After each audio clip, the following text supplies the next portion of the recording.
The hell is going on over here? What is going on? I'm just saying. Someone said you were on Instagram Live talking about yogurt. Fam, I'm gonna tell you right now. If you ain't up on the Icelandic provisions, I'm gonna tell you right now, this is top shelf breakfast material, midday snacks. It's great. 11 grams of protein, fruit and nuts. Pause everything. This is delicious. My wife gets this shit. How much did they pay you to say that? I'm trying to get the endorsement right now. I'm over serving. Yeah. Well, Warren, I just want to welcome everybody to the Leedz Edutainment Podcast with special guest, radio personality, host, and stepbrother, Mr. Peter Parker. Live and direct. Heavy hitters, we're here. What's up? Yeah, what's up, man? Just for you, I brought out the classic, the Sandown tea. You know what I mean? You get that at the gas station? Where'd you get that? It was one of those, what gas station? In Sandown? I mean, the Hampstead area. I figured there'd be like a little corner or something, a little table set up. My mom got it for me as like a gift, as a joke, but I wear it all the time. There was no joke in that. If I had that, I would wear that every single day. There was years and years and years that I shunned, and I just I'm not even going to talk about being from Sandown or growing up there at all. And then now I'm like, yo, you guys ever heard of Sandown, New Hampshire? No. So for those tuning in, we're talking about where me and Mr. Peter Parker met. It was a small southern New Hampshire town called Sandown, New Hampshire. Yeah. Which was woods, a bunch of houses in the woods. Right. My father called it a bedroom community. Yeah. It had. There was no business there. It was just people's. Well, there was a business actually. There was Perino's. We had a general store. Burnt down. It burnt down, man. Burnt down, but it was there for a good part of our 80s, mid-80s. Mid-90s. I think it burnt down like 95, 96. Really? That was up that long? Yeah, it was up. And it was a general store. You didn't eat the food in there, but you could get some watered-down gas. And all the pizza in 85 was Yeah, that's what everyone said, the pizza. 85, 86, the pizza was nice. But other than that, no. And then there was it was a police station and a fire department in the same building. Right. Elementary school, a post office, and then a macaroon factory. It's true. And there was a library. For a while, the police station was in the basement of the library.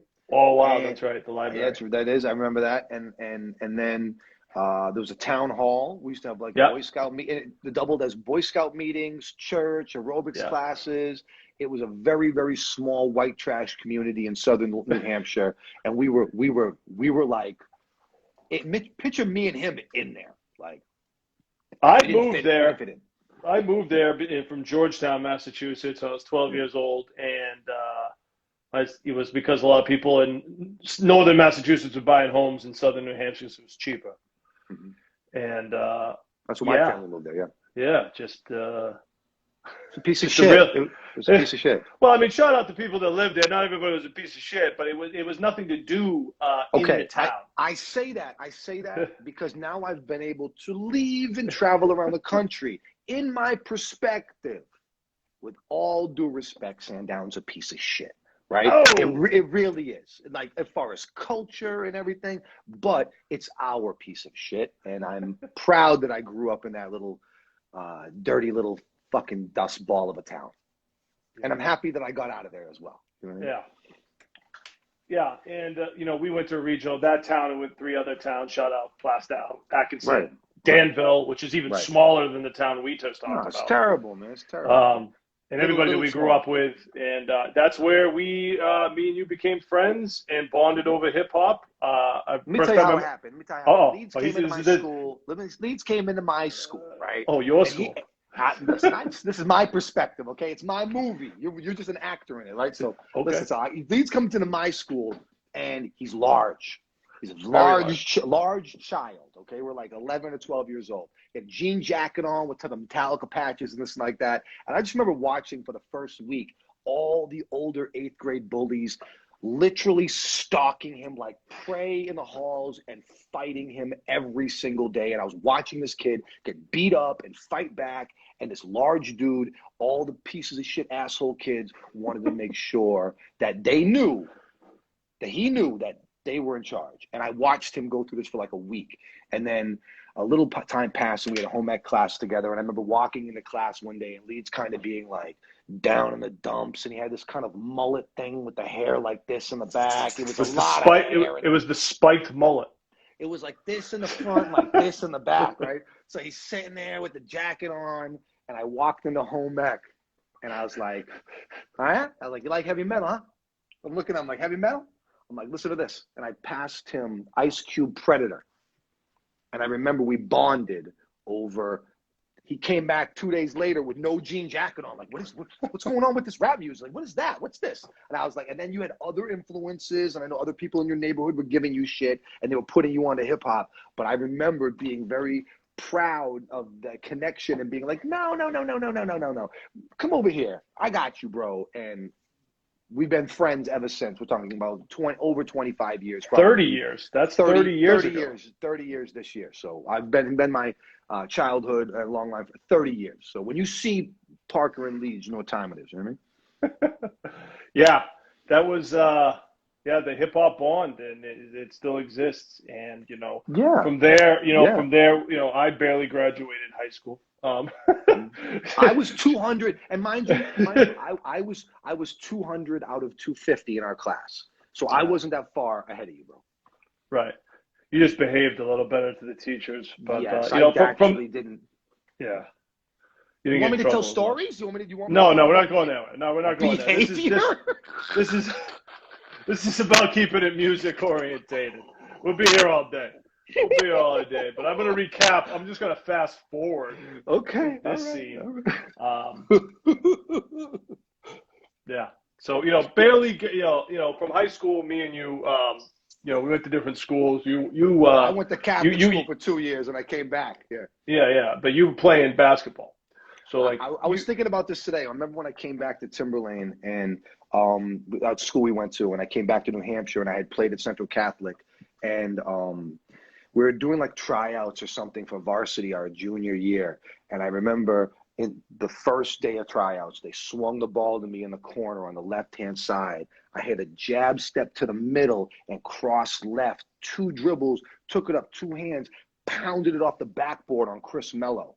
And I remember that everyone being like, oh, fuck, Maz is back. And I remember being like, that was such a big moment because Chris had an older brother that was so good. And I came from Central and I, boom, took him to the rack, slapped the backboard, and the whole gym went like quiet. And I was like, such a like, you know what I mean? Like, that was my energy back then too. We were trying to play ball, bro. Like, that's all we were trying to do. Yeah, the Mellos had a big legacy there. His brother was a legend. I took him. I was like, there's 2 brothers. Didn't he have 2 brothers? They had 2 brothers. He had an older brother, maybe, but I remember the older, the one that went to Kobe Sawyer that was really good. Yeah. So from there, you went to college. The DJing start was the first, though, right? Like the first thing that me and you did was you DJ'd. You had gear.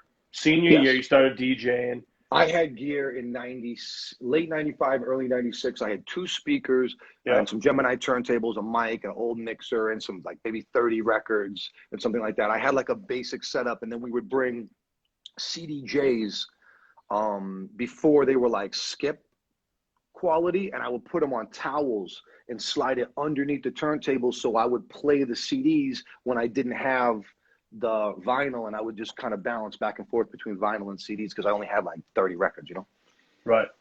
Yeah, that was the beginning of that, Oh, shout out Lazy Boy, speaking of DJs in the building. Yeah, one of the best, man, one of the best. Apparently lives a couple streets over from me. I've been living here for 4 years. I had no idea. Shout out Lazy Boy. It's the man. That's Boston for you. You can live next door to someone and not even know. You're so in your zone. Right.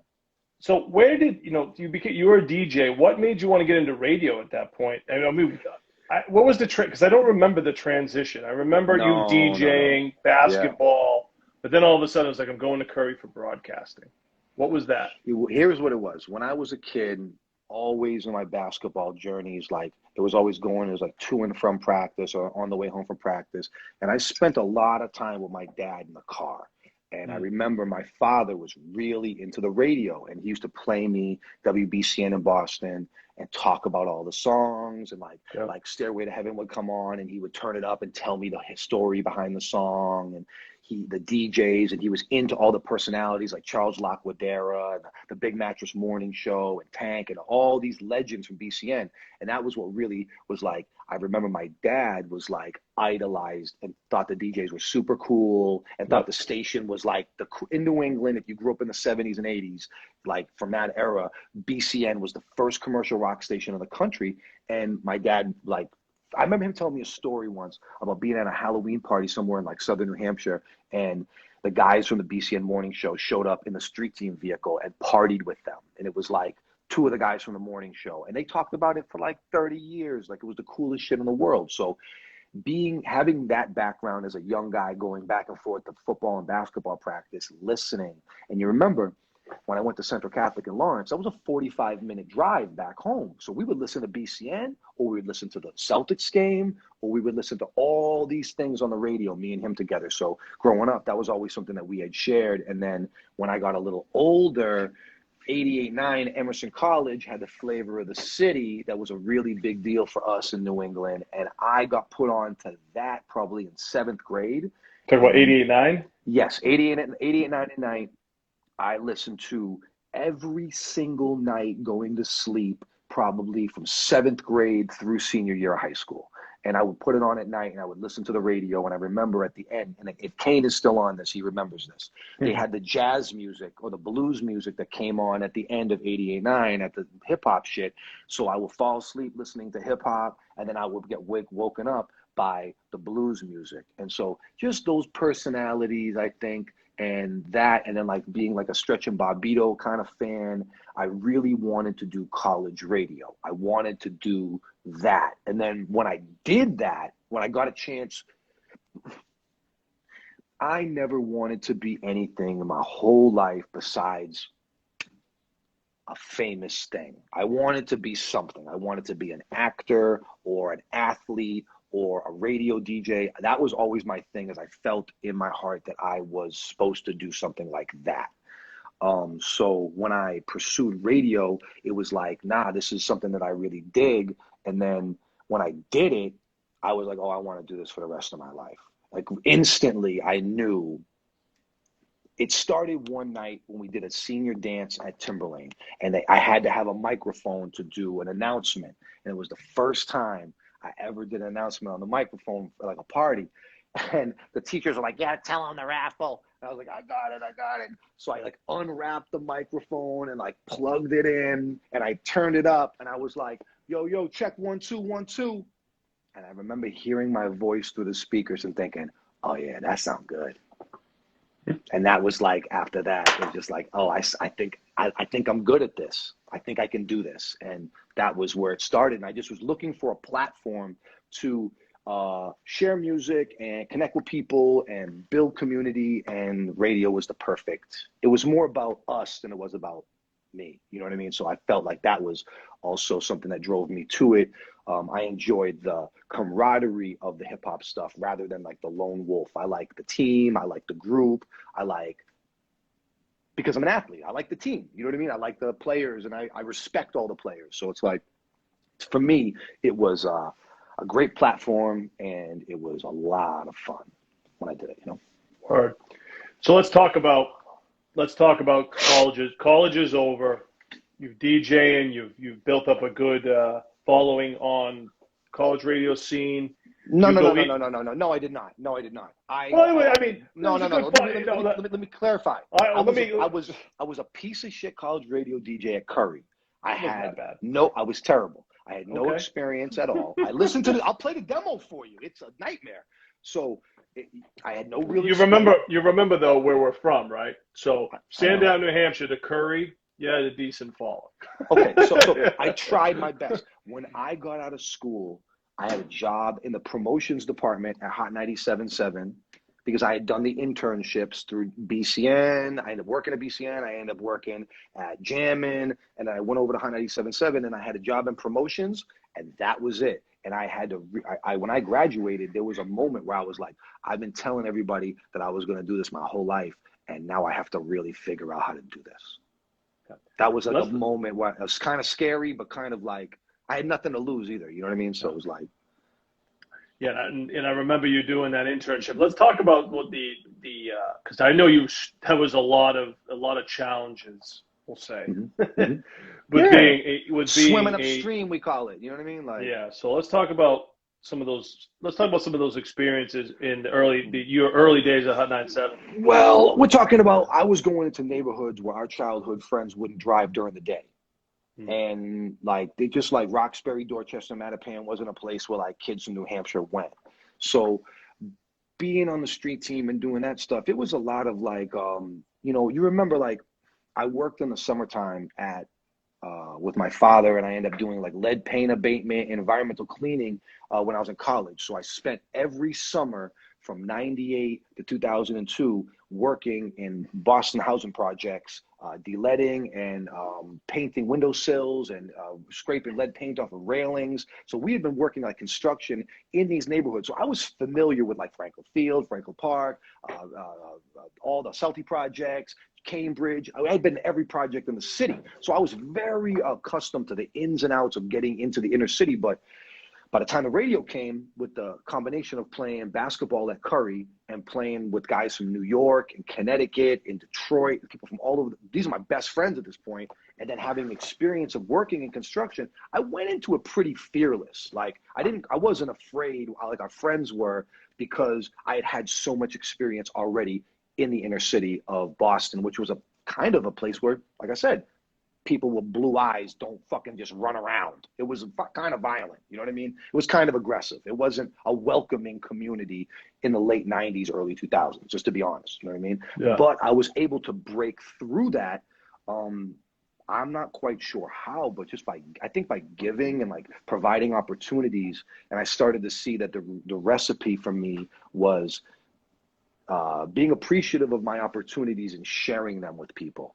And that was where the kind of the recipe started to build towards being on air, was how to connect with the community and perform, but make it like not a me, but make it a us thing, you know? Right. But what was the first, what was your first gig from from transforming from street team person to on air? What was the first on air thing? Well, I had done, here's what it was. I remember there was a thing that we had, that Two-Face Wild Boy from DC that I saw Lazy Boy shout out, who's a legend. Shout out Two-Face. Two-Face lived with me. Wild Boy, baby. He was a legend. He was so energetic. Two-Face, I remember, he taught me a lot of like little like DC shit before I got to DC, which was cool. But they had a thing called a street jock, which was like a personality that didn't have a radio show, that was like a street team member that could talk on the phone or talk on the mics, and that was me. So I would go and they would have me drive the vehicle to events, and I always wanted to do the call-ins, but they would never let me because there was no white personalities at BOT. It was all like Clinton was on, but he was going through hell, and he was doing Saturday nights, and they were not open to me being a personality. So I did the street team shit for like 2 years with no avail. They wouldn't let me do it. And I remember one day I was sitting in the street team van right outside the Strand Theater in Roxbury, right on the corner, like so the Strand is to my right, and I'm right on the corner. And I remember just thinking to myself, yo, I'm going to quit today. I'm done with this. It's a waste of my time. I'm quitting. And right after I thought about that, they called me within 2 minutes, and they were like, yo, the salesperson isn't going to show. You have to do the call-ins. I was like, word? And I'd already lost. I didn't care at that point. I was like, I don't give a fuck. And I was like, give me the phone. And I did the call-in.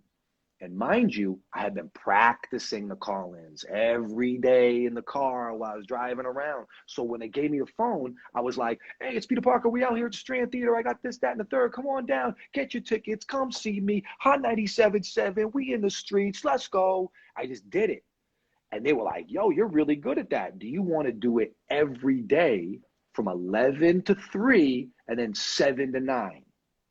So that's how I started, was being a street jock for Hot 97, working wild, unorthodox hours in 2003 or 4. That's really when it was.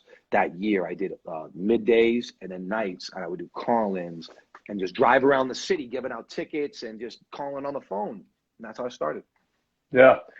And it's right around this time, I think, that you convinced me to move into Hyde Park. I graduate Northeastern. You're like, you got to move in here, Kyle. I'm going to tell you what it was. For everybody listening right now, this is what it was. I was in the mix like a bitch. I was in the fucking shit, right? And Leedz and me had always been like partners and everything we had done through school and everything. And it was like, there was no way that I was going to let my friend miss out on this action. I knew I was going to go. I knew I wasn't going to stop.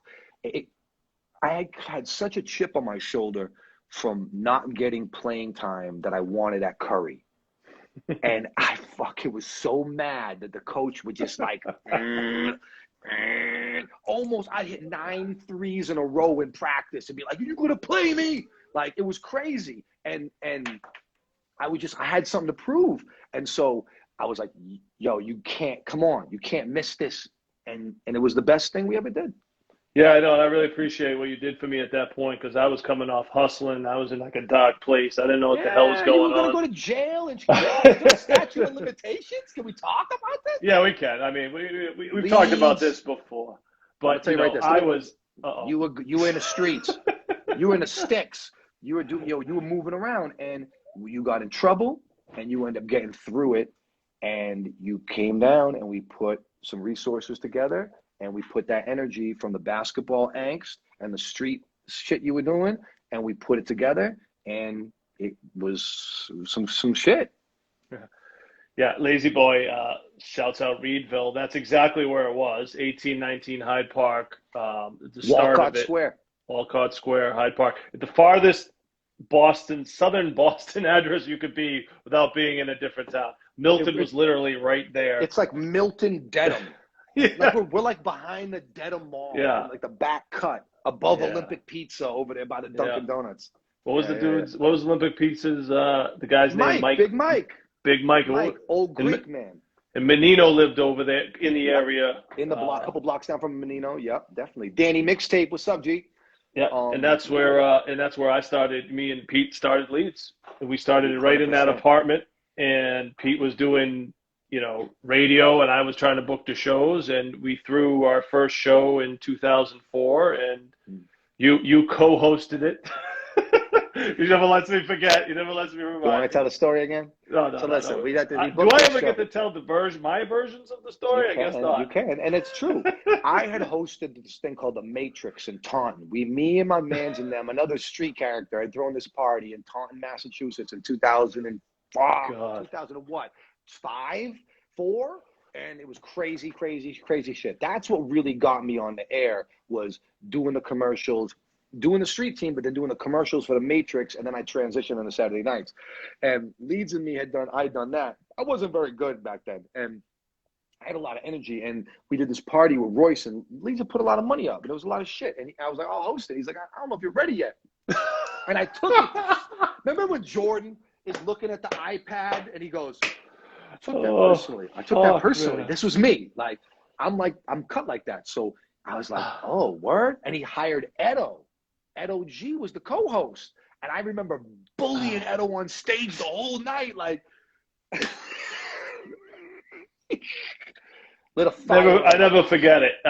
So after that, Pete hosted all the shows by himself, because it was a big deal. But I had some good partners. I had some great kerosene shows. I had some fantastic shows with fucking DJ On and On. Rest in peace to David. Yes, he was one of the greatest. I had some great shows with him. Me and Sammy Gerber did the dance a few times. You know what I mean? Like, yeah. So then, Leedz is off the ground. You're doing Hot 97 at this point. At this point, you're just doing the call-ins. Are you on the air? Here was the magic recipe. Was like, I was doing the promotions for Hot 97.7, but at the same time, I had picked up marketing accounts, and I was working full-time for Indie Pro and Show Off Marketing. When Static moved to New York, he had passed on some responsibilities, and I ran the company for a little bit. So I was doing the call-ins, but at the same time hitting every retail, lifestyle, barbershop, every spot from fucking Southie all the way through Cambridge, everything in the city. I could do the whole city in 3 days. I could do everything.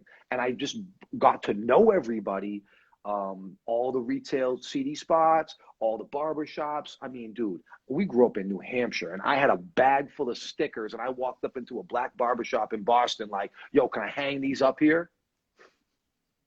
No. It didn't always go well. You know what I mean? Hold on. I'm going to hang these up here. Can you hold it while I take a picture? Dude, it was like, hey, I'm gonna stick these up. I'm gonna take a picture, and then I'll take it all down for you. Yeah, no problem, man. No problem. Set this all up like. Yeah.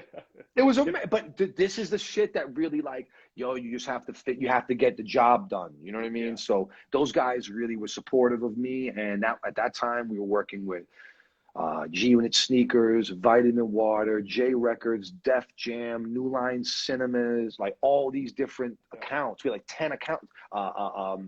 What's it called? What's Chris Lighty's company? Violator, all of that stuff. And then we were just, it was awesome going to the Patriots and the fucking Red Sox championship parades with pallets of Vitamin Water and handing it out to maniacs. You know that game. Oh, I do. And that was kind of the end of that era, too. We kind of came in at the end of the guerrilla marketing era. You know, yes. We caught the end of it, and then that goes, you know, eventually goes away, and in comes social media eventually. There was a gray area. There was a transitional era, though. Yeah, there was a big space about 5 years where everyone was trying to figure out new media and still doing CDs and snipes and poster boards and the real shit. You know what I mean? Well, yeah, MySpace soon comes in, and that's the start of social media, right? Yes. The labels start crashing. They'll do Street Team, but the budgets are slashed. It's like trying to, you know. During the glory days, they were like $1,000 to $1,500 a month per label to do so many pictures a month or a week to maintain the accounts. Yeah. And that slowly transitions out when social media, digital marketing comes in, and that's a transition. Yes. But during this period, you get a phone call about a Minnesota gig. I applied for it. I remember working at Hot 97.7 when it had transitioned into WILD FM. Yep. Remember, it was playing R&B. Classic soul during the day and hip hop with Chubby Chub at night. And I was the board op from 10 at midnight to 2 a.m. So I would go in every night from 10 to 2.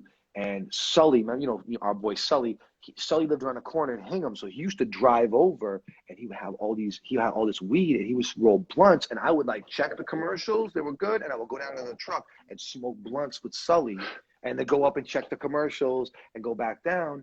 And I remember one night I was in there by myself and I'm stoned and I'm looking at the computer and I'm like, oh, and it's like Radio 1 and it's like Minneapolis Nights. And I remember looking in the dark with just the computer screen lit in the room in the studio. I'm thinking to myself, I'm going to kill that. I'm going to kill it. I was like, I'll kill that job. I'll kill that shit. And you did. Killed that shit. Shout out Matty Harris in the building. Party. It's my guy, mixed by Matty. You know, and that was the other thing too. Me and you started working with artists. We worked with Slane, Matty Harris, JDS, Greater Good. They kept coming. You had name some of the artists you were working with during that period. Dude, I had some crazy because you were doing mixtapes. That's the other thing. You were hosting mixtapes. You worked with a lot of who were some of the artists you hosted mixtapes? In the beginning, it was like I worked with Shells was the first person I worked with J Records. He was the battle champion. I worked with Dylon from Making the Band. I had his Dylon. I have a wild, crazy Dylon story. It's crazy. I worked with and then we was like, as we started to build it. Let me stop you. Who was I always forget the crew that got murdered. That was awful. Graveside. Yeah. This is crazy. The day that I got the call to go to Minnesota for the visit was December 12th, 2005. The Graveside kids died on the 4th in the afternoon. So I got a call from the Globe. I got woken up by a call from the Globe, a friend of ours at the time who was doing promotions for us.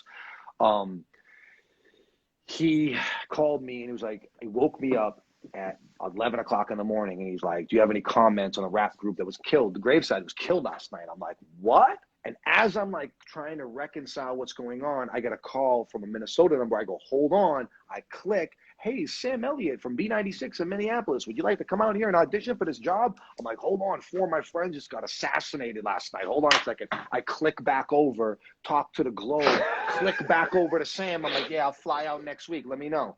You still got the job after saying your friends got assassinated? Bro, I got the job in Cleveland. I got the job in Cleveland with a pending situation. I had to go to court. Like, no, they when they hired me in B96, they liked who we were. They liked who I was. They liked the authenticity of who I was. Yes, one of the guys was an intern at Waltz. It was, yes. And who was that? There was the guys in the group. It was Chris, who went by from Graveside. From Graveside, Chris. There was a guy named Duncan, and there was another kid. The other kid worked with Matt. I know he did work. He was an intern up there, and yeah, they liked the fact that we were like street, and that we were like college guys. You know what I mean? They like, that's what they like. Oh, he's a college dude that can handle himself out here. That was always like the novelty act. You know what I mean? That got me jobs and shit like that. But they weren't turned off by that. I think that they were, they kind of knew. And I think going into Minnesota, we had so many like tragic things. You know, I had seen a kid get hit by a car and die coming out of a club. I had seen police kill somebody. I had seen a dude on Blue Hill Avenue get stabbed in the stomach and die right in front of me in front of Franklin Field Projects. I had seen a bunch of crazy shit during that time. So this is what our life was. And when I got to Minnesota, it was like, oh, you guys aren't having these same experiences. It was like, we were having how many guys that work for Leedz are no longer with us, Ned? Too many. I'll be here for a while. How many? Rest in peace to all of these guys. And it was a very tumultuous, crazy time in Boston. And I would tell people, we would go out to parties and stuff, and every night you would go out, you seeing a 30-on-30 brawl in the middle of the street was not a novelty act. That was a nightly thing, and being conscious of how you moved and watching people get really hurt and beat up really bad and crazy shit. I've seen the cops shoot at people, crazy shit. So to me, I was just keeping it rolling. And these are things that I've had to deal with later on in life and kind of work back through. I kind of stuffed some of this violent stuff away. And then later on in life, it's been, mental health issues that I've had to deal with the violence and some of the things that we saw growing up, Absolutely. What was the transition? Obviously, I know what it is, but I think for people listening, being a Boston guy, now you're in Minnesota. What was the major contrast that you struggled with right away? Like what lifestyle, music, what was it? It was everything, man. I had never been to the Midwest until I moved here. So I just was like culture shock. So society is different. People talk to each other differently.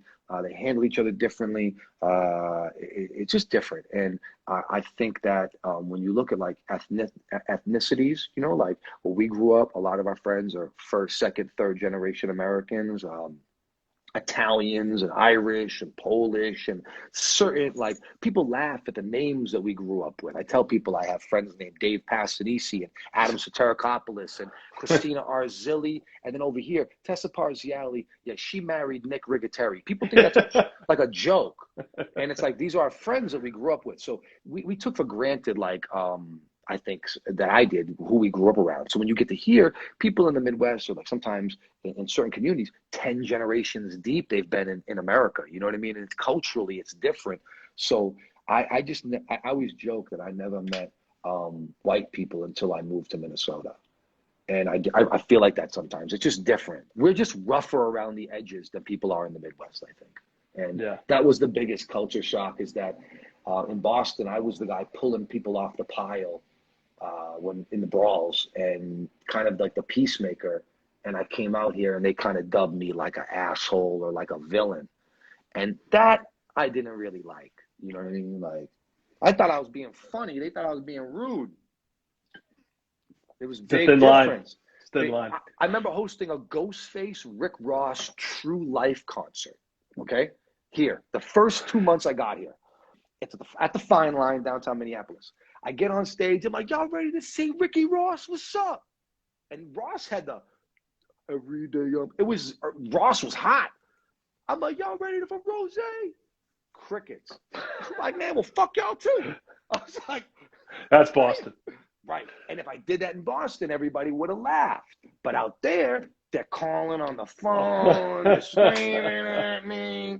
I almost got fired from B96 3 times the first month I got there. Sounds about right. Yeah. I always tell people you're the nicest guy in Boston, you're the biggest asshole in Minnesota. And that's how you can compare the two. Twin City masshole. I am definitely that. And being out here, that it's tamed me a little bit, I think, in some ways. Some ways. I'm a father, I have a child, and life's a little different now. I don't move, but but the beast, the animal is still there. It's like I'm still that same person. I'm just my life is different now, you know? Yeah, and one of the big things you did when you weren't out there right away was you supported Rhymesayers in the beginning on radio, which they had not gotten any radio play. Rhymesayers to us was big national, underground, established national act. You put me on with your mixtapes. You put me on to Rhyme Slug. I remember hearing the name Slug. What the fuck is a slug? And you put it on one of your Leedz tape. And you also had Cancer. Cancer was a Minnesota group, and used to put them on too, and I knew them from Big Jess is a legend out here. Yeah, Brother Ali. Yeah. All Rhymesayers camps, I was always impressed with what they did, and you went out there and you were playing Rhymesayers being from Minnesota. Mm-hmm. You played them on the radio, and that was a big deal to them. Because I remember Brother Ali coming out here doing a show right around that time, and he telling me about it, like, wow, we got played on the radio. Yeah, Brother Ali was the first one that I played. I had a bit that I did at 9 o'clock, and it was called, what was it? Was it the 10, 9? It was called the New Music Face-Off that I used to do every night at 9 o'clock. And I would play 2 songs against each other, and if it won, it stayed on. And people would call in and vote. And Ali was the first local one with the song The Truth Is Here, because it sounded kind of warm, and it kind of sounded like something that would fit around the other records. That's a big thing in radio. You can't play like a company flow record next to like Jay-Z Dirt Off Your Shoulders. It's like, it just doesn't sound right. So it has to be close. So at least complimentary, right? So I played the Ali, and it went crazy. And I remember I got a phone call that I recorded that I sent to Ali, and I think he used it for something, or put it on his MySpace page. And it was a guy calling in saying, "What are you doing? Stop playing this. You're going to ruin it. Stop playing on the radio. You're going to ruin it." I was like, and I remember going, "You don't want to see your man buy a house and feed his family. You don't want to see him do good. It's all about you and your experience." And started getting at the kid. So it was such a rough thing. I came into Minnesota so turned up and such a chip on my shoulder. And I was just like, yo, I'm here. I really had something I wanted to like turn the bitch up. I wanted to show them what we grew up off of and I wanted to be like an 88.9 or like a Flex or like a Chubb or like a Clinton to them. You know what I mean? Like, that was what I modeled, And how long did B96 last? How long did you I work was there for the last 4 years of it, but it launched at the same time that BOT launched in 2000. So it was around for 10 years, but my boss, Sam Elliott, came in 2006 or end of 5 and 6, and changed the company from a Radio 1 company, which is a strictly urban-based company, and he changed it to like more of a rhythmic, which is like a crossover kind of format, which is like urban is like, this is strictly for Black people. That's what we're going to market this to. Rhythmic or churban radio, CHR, contemporary hit radio, is more of like a in-between pop and urban. So it's more like everybody's welcome at the party. And to me, it's my favorite format that I've done is rhythmic, is where I like the best, because you can play all the top best hip hop and all the newest dopest hip hop, but then you can play party music and dance music and fun, lighter stuff that you can play at parties and shit. So it's a cool middle of the ground format. That's what B96 was. That I worked for the last 4 years of that company. Right. And then B96 goes down.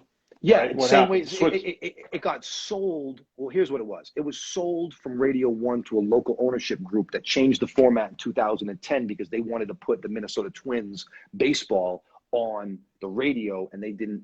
At that time, hip hop was getting kind of watered down and played out. It was like the Black Eyed Peas era and like Flow Rider and shit. It was really getting really washed and watered down. And when Nas was saying hip hop was dead, I don't think he was meaning the culture's dead. I think that he was saying this shit's just getting watered down and played out.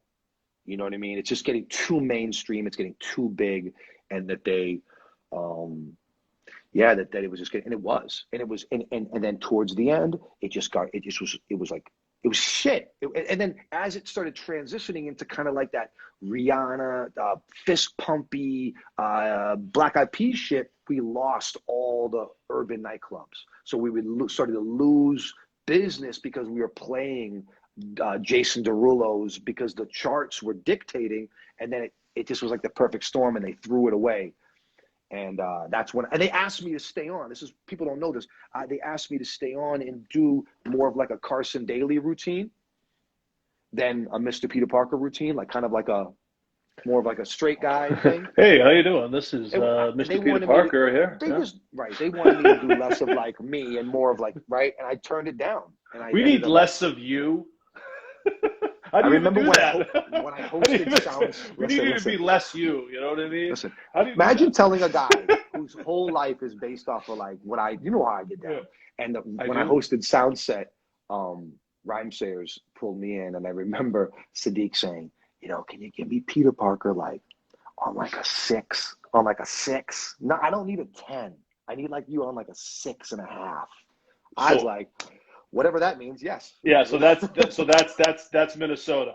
Peter Parker on a 6. That's how we'll categorize it. Yeah, that's all it is. It's Peter so Parker after B96 goes on, you get another job offer in what, DC? Is that what happened? It was a year and a half. I was unemployed. Right, you moved back to Boston, didn't you, temporarily? For 3 months. Remember, I came back and hosted parties. I lived in my sister's basement for 3 months in Southie on O Street. Yep, on O Street. Zero Street. Shout out Slane. On that side of Broadway, over there, that's Zero. On the other side with the yuppies, it was O Street. Okay, so I was over there by Castle Island, and then then I was there. I ended up moving back to Minnesota, and my wife now was my girlfriend at the time, and she was like, come back. And we ended up staying with her family and stuff. And then I ended up getting an apartment, and then I ended up getting a job. The DC job was crazy. And I'm getting a really weird situation. And then I got the job, and it was like, at the time I'd interviewed at MTV to do Guy Code, and I test screened with executives. Remember, you flew me to New York. You paid for my tickets. Do you remember this? Vaguely. I had an interview at MTV. You paid for my plane tickets because I was broke. And I went out there, and I interviewed, and then I thought I didn't get it. And then they called me back, and 2 hours later, when I was walking around LES with my man Dro, they were like, can you come back tomorrow and test screen with executives? Can you see me? Yep, again, you good? And I called you, and I said, extend the ticket. Extend the ticket. And you extended the ticket. And I went up to a boardroom and a test screen and shit. And I think I might have got it, but the way my life was at the time and everything that was going on, it just was like an opportunity that I didn't really think that I was going to be able to maintain. And it was like, I was like, yo, let me get back east and I'll reconnect with you. And it never really happened. But we were going crazy. And then I got the DC job, and I went to DC. Now, DC, that's a complete opposite of Minnesota and even Boston. It's nothing like Boston. Now you go from Boston, which is tough, gritty, white, Irish, mix of all types, Minnesota, conservative, Peter Parker on a 6, to DC, urban market to the max. And you're the minority there, I'm guessing. I was the first white personality at WPGC of 25 years. And I was the 4th night show in station history. Yep. So when I came in there, I hadn't been on the air in a year and a half. I didn't feel like myself. My dad was really sick, and my parents were going through a lot of shit. And I remember being there and not really feeling like myself. And this is crazy. People don't even know this. The first 7 months I was at PGC. I didn't do any live radio. I recorded all the breaks and played it back because I was so uncomfortable being on the air. I wasn't myself. I just didn't feel like myself at the time. Right. And I was like struggling. And I remember my brother Brock that I met out there, we were being partners, and we would go to clubs, and I would tell him coming out to clubs and shit, I said, I'm not myself right now. I don't know what's wrong with me. I'm not myself. But I said, when I get back, I'll tell you. I'm gonna let you know when I'm back, but I'm not back. And I just, for like a year, I was just like pulling the rust off getting out of B96. That was a big crush to my ego. And it was like, I had to rebuild myself after that. And it was unique. It was something different. And it was super challenging, and it really made me tough. And DC is I love Boston. DC is way crazier than Boston. Oh yeah. It's way crazier, and it's way more violent, and it's just way more intense. And yeah, I was, because you're talking not just DC, you're talking about being connected to Baltimore, right? And so from Baltimore to Northern Virginia, there's like 8 million people. Right. And the radio station reach all that? Did the radio station reach? Yeah. Yes. So you're talking about Baltimore market, Virginia. And it was 85% African American. Yeah. So everywhere you go, grocery stores, everything, I was like me, and we were like I was the only white person. Right. And so that alone, I'd worked in the Black community for a while, and I knew the ins and outs of, like, I knew how to carry myself, but that was like it was wild. And going into parties and having to host Black parties, like being a white guy from just throwing myself under the bus, just like going and doing it. I had done it in Boston. I had done it in Minnesota, but DC, I have so much respect. They made me earn it. And the first year and a half, 2 years, they really hazed me and were not really on the Peter Parker train. And then when I weathered the storm and they saw that I wasn't going to give up, it turned. And the last year, I felt like I was king of the city. I felt like it was one of the best experiences of weathering the hate and the frustration, and then coming through. The station flipped from a rhythmic format back to a hip hop format.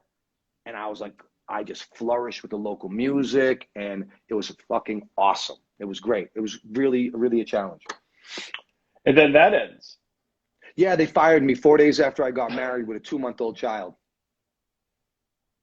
Yeah. And then you moved to Cleveland. I went directly to Cleveland. So I want to talk about this because this is big in radio for people that want to get into it. You're at the mercy of where the opportunity is. They're limited opportunities, and you'll get flown from city to city, leave your family, leave your friends, pack up, and this is the life of a radio. It's like being an NBA player, but getting paid like a water boy. So you're like, you really move around. Like, it's like, oh, I got cut from this team. Well, they need a point guard in Cleveland. I'm here. And the crazy shit was, the kid that was in Cleveland before me was a dude named Shorty the Prince. And he was very talented. He was a BET personality, and he was like a guy that was really in the game. And Shorty was brought to DC to go against me. And I was beating him in DC when they let me go. And then I called Radio 1 people. I had friends, and I went and took his job in Cleveland. And that was, I didn't fit in Cleveland. It was just tough. You know what I mean? Like, it was like the president of the company wanted me there, and the general manager wanted me there, but none of the local guys really fucked with me, and I didn't get along with them. And they just didn't really, the people that worked at the station didn't really want me there. But I always say, no matter how much they treated me like shit in Cleveland, and I won this award, right? The Ohio Hip Hop Award he's holding up right now. Best radio personality, Mr. Peter Parker. 2015, right? So I respect to these guys that ran this thing, because I didn't know any of them.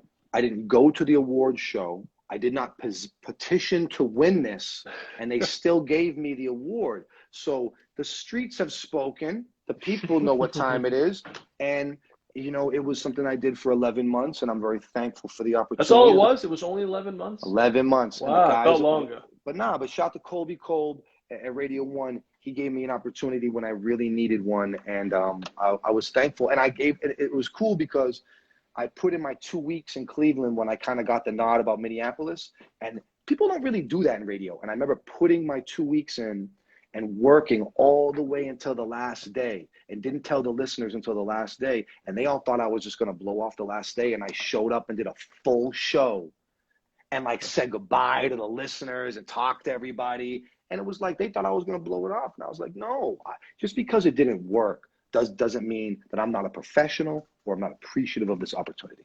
You know what I mean? Yeah.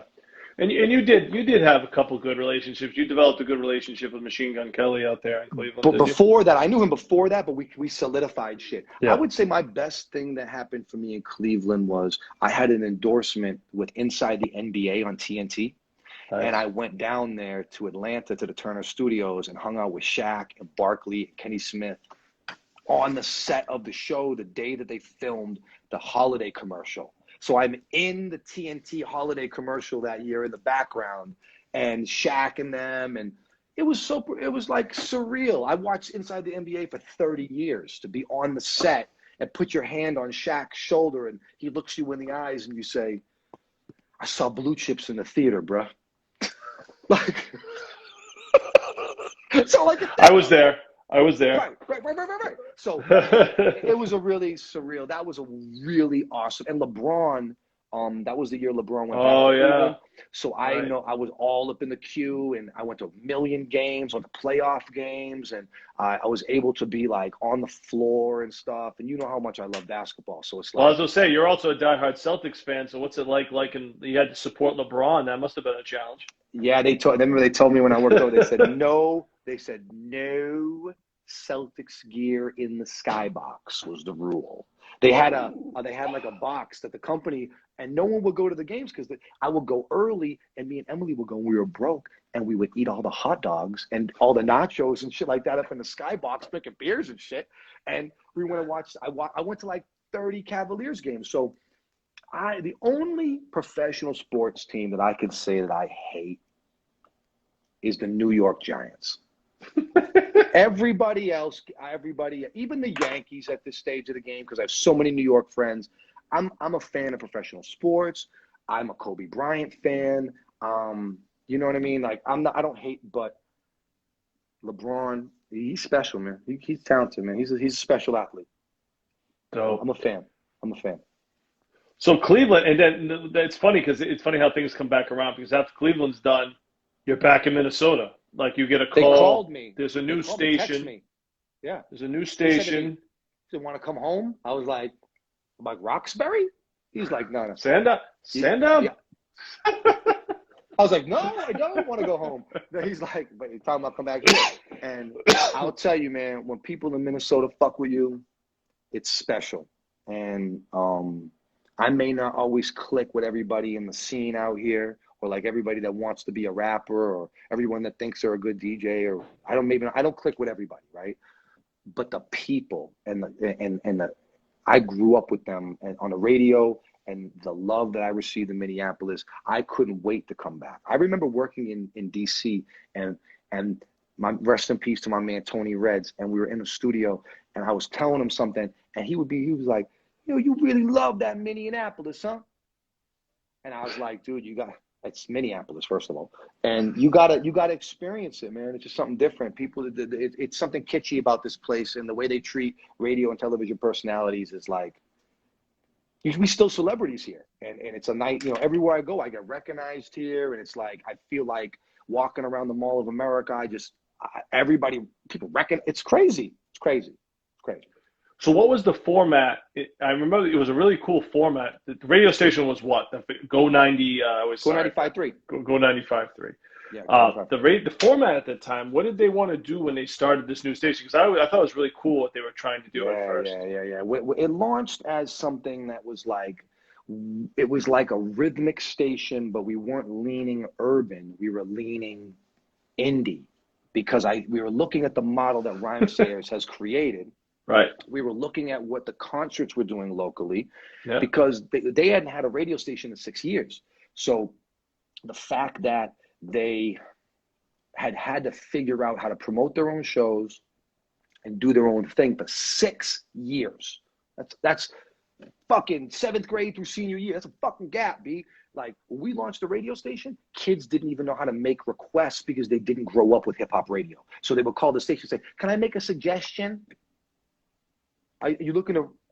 It was crazy. So we got the opportunity in 2016, after 6 years of being off, to reintroduce hip hop radio to the market, which was like an amazing challenge. And we instead of playing like Yo Gotti records or Young Jeezy records, we were playing Joey Badass and like Atmosphere stuff. And it was more Rihanna, Joey Badass, Atmosphere, Drake than it was trap music. Right. And in the beginning, I remember you were playing a lot of classics too. You were playing a lot of classics. Yeah. I mean, but like tastefully done. So it wasn't like In the Club and Dear Mama. It was like If I Can't and Down and Out by Cameron and Kanye. I was playing like cuts and like what radio would call marginal hits, not number one hits, but like marginal records. But if you place them next to hits, you can sandwich it the right way, and you can make a marginal hit that's more of a cult classic sound bigger than it is, you know? And you were the program director at this point. I was the music director. I was the mix show coordinator, and I programmed like most of the logs. I did it like 60%, 70% of the music logs I did myself. So the sequencing of the music. I sent out all the emails for the mix show list, all the mixers, one of my favorite parts of Go was towards the end. I was able to give opportunities to DJ friends of mine from all over the country, people that had done right by me or looked me out, and all these stations that I worked at, I will go back, like DJ Reds and my man DJ Manny from Brooklyn and Heavy Hitters guys, and I would give them opportunities to do radio. Someone like Jay Saki from Boston, who's a notorious local DJ who had never gotten a chance, who's blackballed from everything. I put Saki on the radio in Minneapolis, and my brother did his thing. Peace to the God, Jay Saki, and he did his thing. And me and him are good friends. We were able to reconnect recently, and that is my brother. So Saki. I love Saki. Saki is solid. So I'll never forget one funny Jay Saki story we'll tell, that we went to the DJ battle, and he was battling Babyface. DJ Baby. This is the night that Benzino showed up and fucking shut the party down. Right. So we're there, dude. And Babyface is like probably 10 years younger than Jay Saki. Babyface at the time was like the guy, though. He was like 18. He's 17, and he was like Chevu roller rink madman. And he had the digital turntables with the buttons before anybody else. And Babyface was the king for that. Babyface was winning, right? So Babyface was beating Jay Saki, and Jay Saki, every time Babyface get a couple songs in, Saki just shut the music down. Fuck that! Get on the mic. Fuck that! Yo, and I remember being so mad at Saki. He confronted me in the bathroom while I'm taking a piss and tried to get me to put down with Goon Squad hooligans. I got my dick in my hand. I'm like, no, Saki, no. And then, and I'm like, that's some hip hop shit right there, man. I'm just gonna shut your music off because you're winning. Benzino showed up at that party because that was the weekend that Funkmaster Flex had went crazy on Benzino and saying they don't play your records in Boston, and he showed up at everybody's event that weekend. And I remember Benzino standing in the middle of the party and everyone being like, "I'm getting out of here." And I remember leave. The temperature of the room dropped about 10 degrees.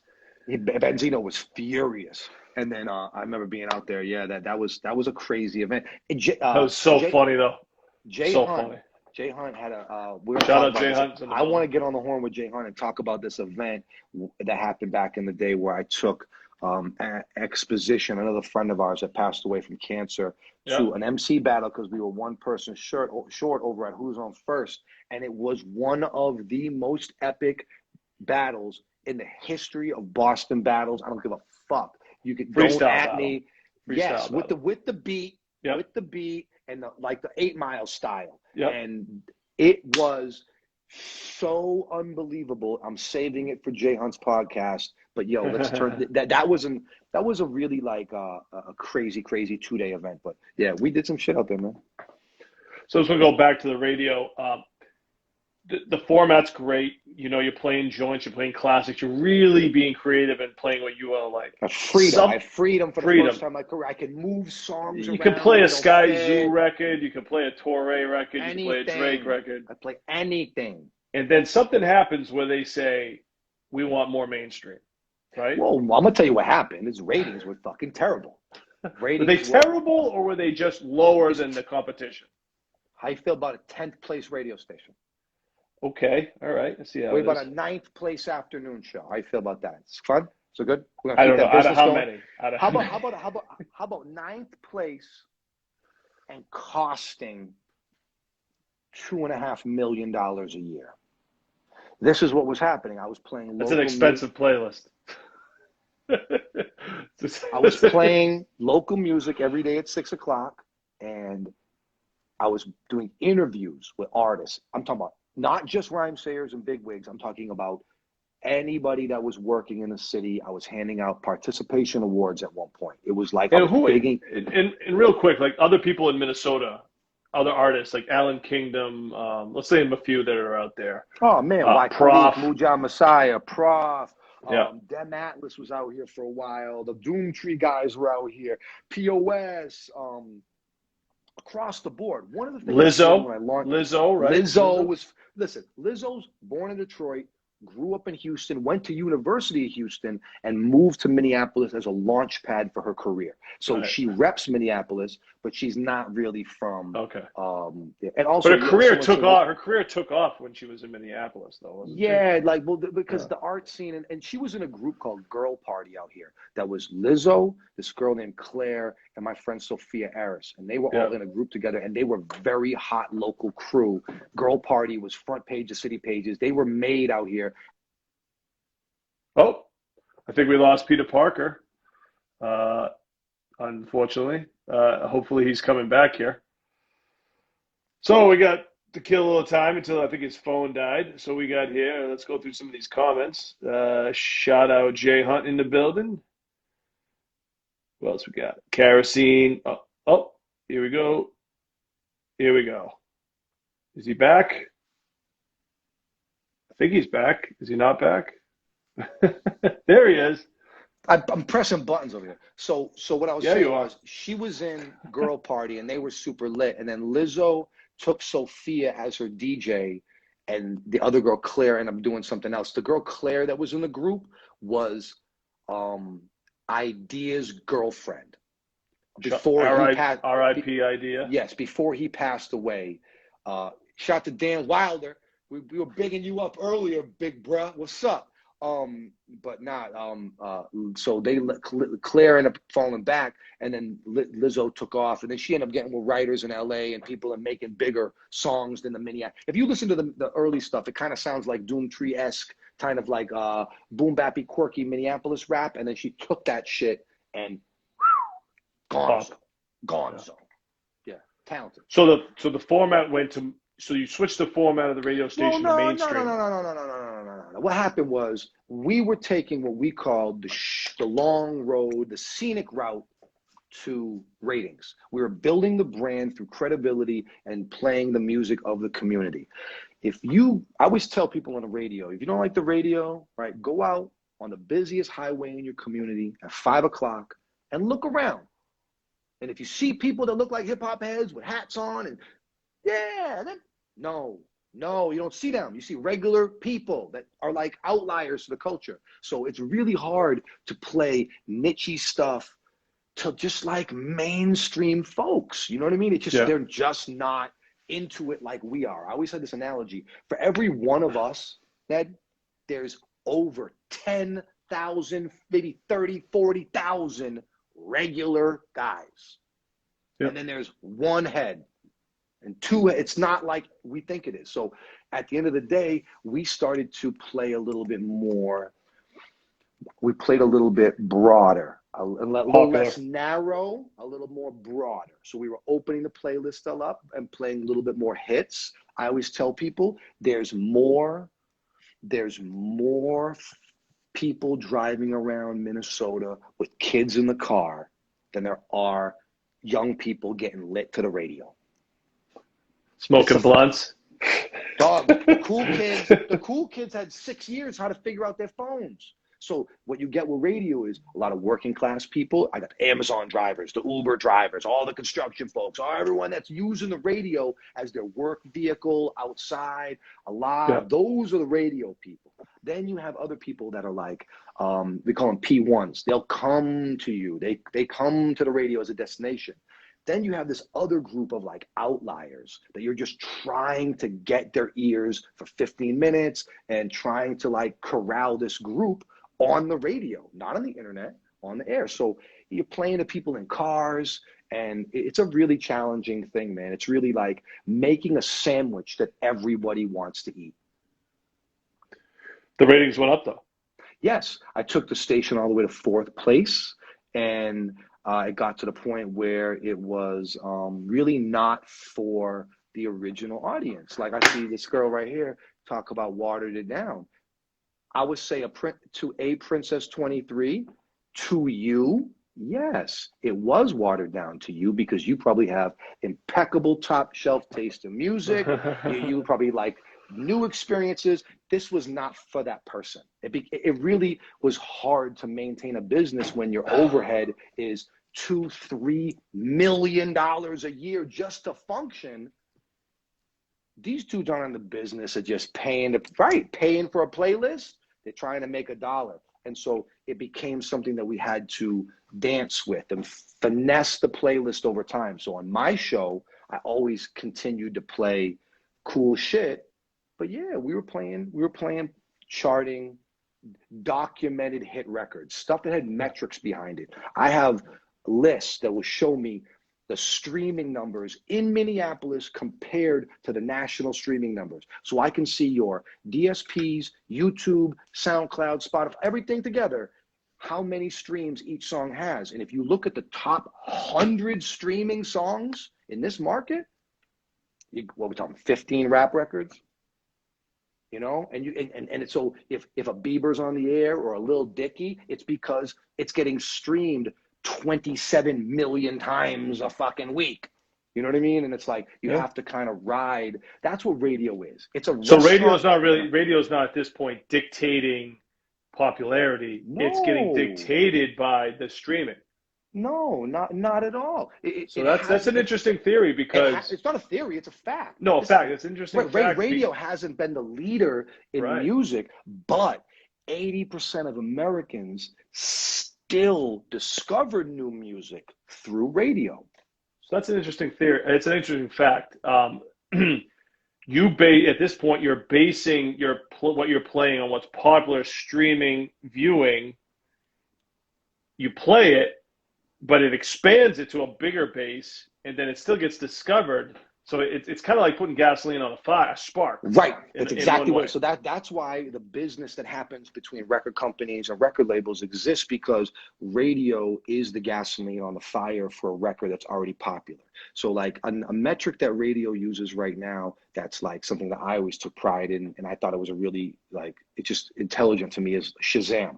Right. So like Shazam is something that most people have on their iPhone. It's a cool little thing. You hear a song in the grocery store, you press a button, it pops up. Now, Shazam is an action. Like if you don't like a song on the radio, you're just going to change the dial. But if you like a song, you're going to take your phone out and you're going to do it. It's an action. So things that are action based like that, there's like emotion or incentive behind that.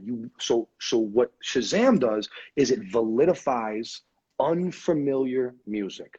Lizzo got her deal with Atlantic for numerous reasons. One of the deciding factors was she was on the Shazam charts locally because she was getting played on Go 95.3. So we had Good as Hell in rotation before she had the Atlantic deal, and it was coming up on the Shazam charts. So it was saying, yo, people in this market are they're fucking with her. Let's go. So I tell people, if you can get your song to Shazam, you're gonna catch a bag. Like someone's gonna sign you because the people are speaking. You can't fake it. You know what I mean? So there's different metrics and ways to kind of go through the charts and put this kind of equation together. Is it media base? Is it BDS through SoundScan and through like streaming? And you kind of put this educated guess together of this is going to work, this is going to work, this is going to work. And you try to pick it. And not everybody does it this way, but that's how I did it and that's how we did it. Right? Yeah.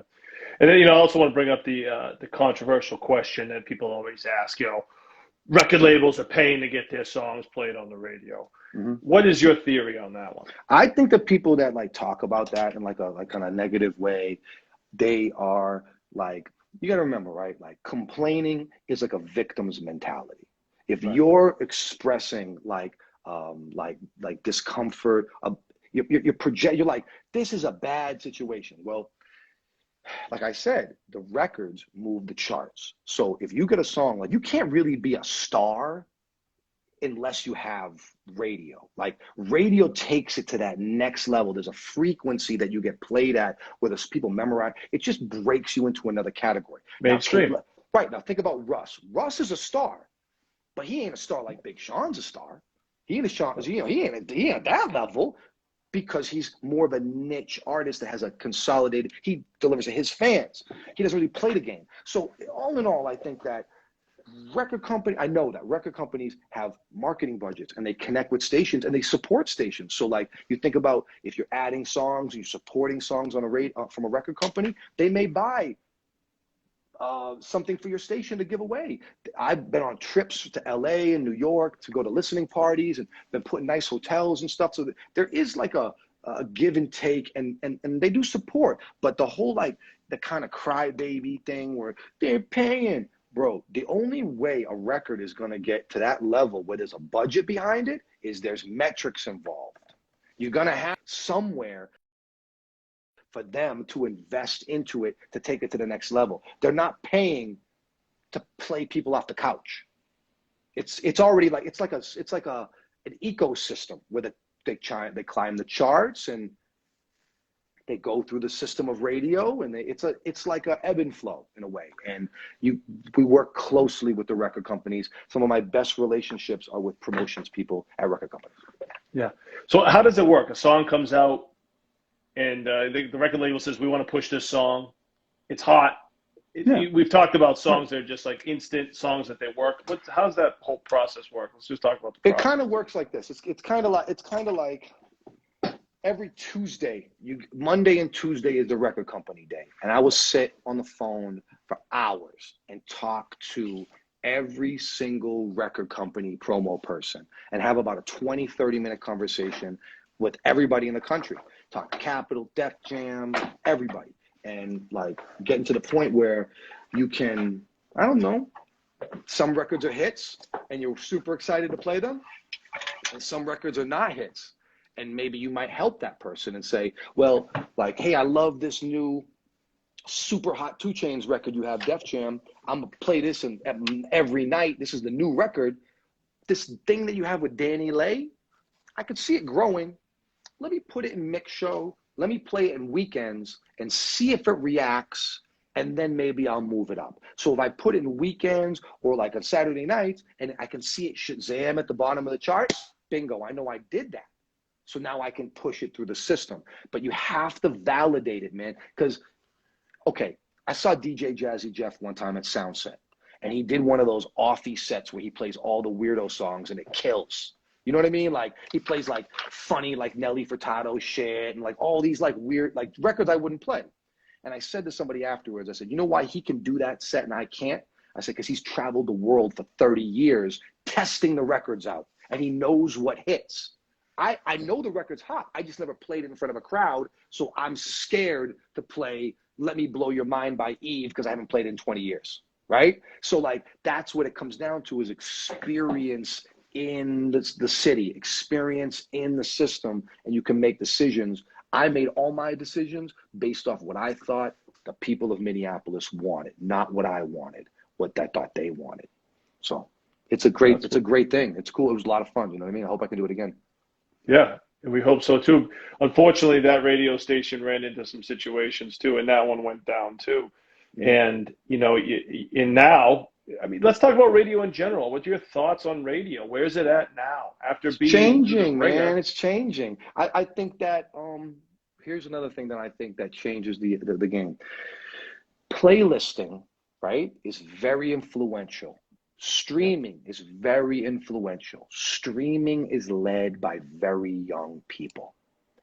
Me and you, 45-year-old guys, 40-year-old people, they don't sit around and play the same song over and over and over again on their phone. But when we were kids, that's what we did. So imagine I had 30 CDs, right? Maybe, right? I have every recorded piece of music on my phone. Yep. So kids are streaming what they want to hear over and over and over and over and over again. And so the charts are being dictated. So it's hard to tell a record company, no, I'm not playing your number one song because it's too young for my audience. And there becomes this like disconnect in the actual radio audience and the business of radio. And that's where some of this shit right now is. The music's really young. I think rhythmic is great. I think urban is going through a tough time right now because trap music is so dark and it's not as crossover as it was. It's more niche. I think pop, I never really dabble with pop. I don't really fuck with pop music outside the 80s and 90s pop. But like, I don't really fuck with pop music, Taylor Swift. So to me, it's like, I think radio right now is kind of washed. It's consolidated where one DJ is doing 30 stations. That ain't it. I was doing a live and local fucking symphony in the afternoon. You know what I mean? So if I can't do that, I'll figure something out. We're doing this nationally syndicated mix show right now, me and D Mill, but it's not the same. You know what I mean? It's not the same. It's just we're doing something that's dope and we're trying to distribute it around the country. We're in Albany, New York right now, but yeah, I think it's changing. I think it's kind of over. You know what I mean? To be honest with you, I just don't know. Yeah, I don't. Well, it's not popping, right? It's not like, dude, I walked around Minnesota 2 months after the station ended. And I asked random young people if they had ever heard of the station. And about 70% of the people I talked to at the mall or wherever, not only did they didn't listen to it, they never even heard of the fucking station. And that to me really spoke volumes on how kids are consuming information and where they're going for their information. I had a heart-to-heart with a kid at the Nike store. I was like, so you know Go 95.3, right? And he was like, nah. And I said, oh, listen. You probably don't listen. And he was like, no, I never heard of it. And I was like, you never heard of it or you don't listen? Let's keep it a buck with me. This is a big difference. He's like, I never heard of it. And I was like, I hate you. Because it was the exact demo that we catered to. And he's just like, yeah, I never even heard of it. He's like, nah. He's like, nah. And he was so nonchalant, like, I never even heard of it, dog. And I was like, I fucking hate you, G. And I was like, but like, literally, I can go from that to people that are like, I grew up with you. Right.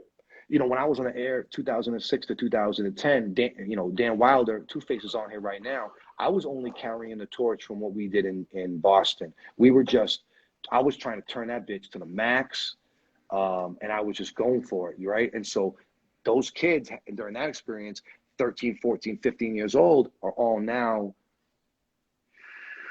30, 28, 30 years old. And I roll up in them in public and they're like, you were my childhood. I grew up with you.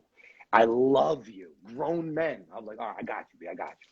Like, so it was a really cool connection I had with them. You know what I mean? Yeah.